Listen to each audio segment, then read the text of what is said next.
Olá pessoal, sejam todos muito bem-vindos ao canal Enem 360. Meu nome é Leandro Aguiar, sou professor de linguagens e hoje estou aqui para ajudar você com mais um conteúdo.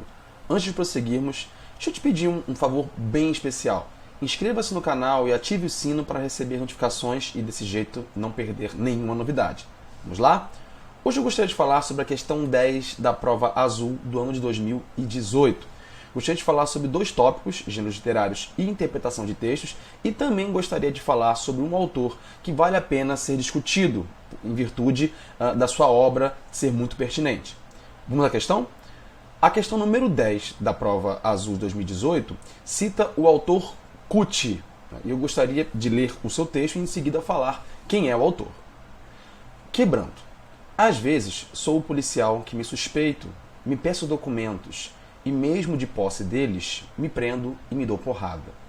Às vezes sou o porteiro, não me deixando entrar em mim mesmo, a não ser pela porta de serviço. Às vezes faço questão de não me ver, e entupido com a visão deles, sinto-me a miséria concebida como um eterno começo. Fecho-me o cerco, sendo o gesto que me nego, a pinga que me bebo e me embebedo, o dedo que me aponto, e denuncio o ponto em que me entrego.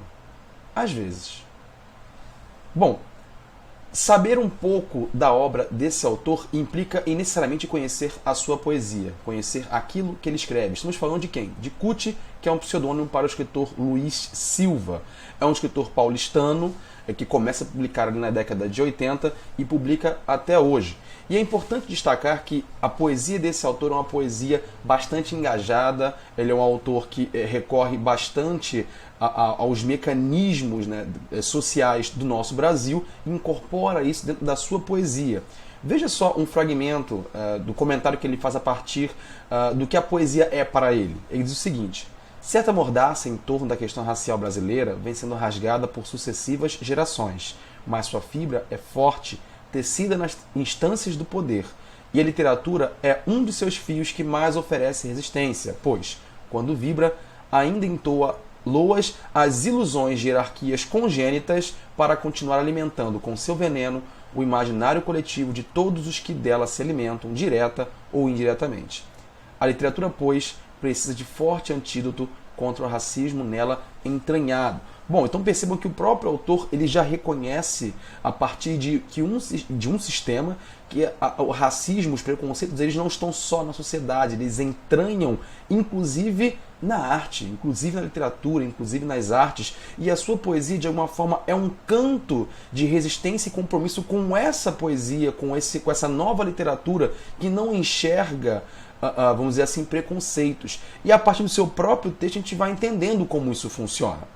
Vamos voltar ao texto? Aqui uma breve biografia, né, da sua obra, dos livros que ele lançou. Percebam que o seu primeiro livro foi em 78, que se chama Poemas da Carapinha, e aí ele passa por Batuque de Tocaia, Flecha e Crioulo sobre o Sangue e Sonho, Sanga de 2002, Negroesia, que inclusive é o livro de onde consta esse poema que nós lemos agora, inclusive o seu livro mais recente, Contos Crespos. Tá? A sua obra, inclusive, tem outras publicações de outros gêneros. Aqui eu coloquei só os livros relacionados à poesia. E aí, voltando aqui para a questão, onde é que nós encontramos fragmentos desses olhares, né, em relação ao pertencimento, ao não pertencimento, a questão do racismo, a questão do discurso, um discurso de violência e, segundo o próprio autor, uma quebra dessa própria violência?